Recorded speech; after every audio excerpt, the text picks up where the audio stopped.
而家又係微微煮食時間。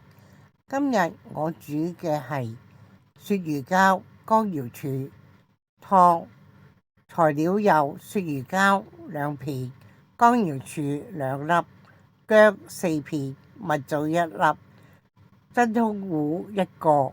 首先我哋預熱滾水，暖咗個真空糊，然後將啲鱈魚膠加4片薑，加滾水，出水去5分鐘。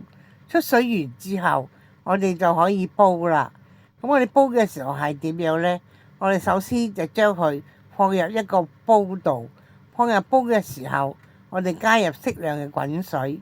加到滾水嘅時候，我哋就開始加埋蜜棗、乾瑤柱一齊放落嗰個煲度。而家我哋就係放落個煲度，乾瑤柱、鱈魚膠、蜜棗、乾瑤柱一齊煲。咁我哋就將佢煲20分鐘，滾水煲20分鐘，放入適量嘅水。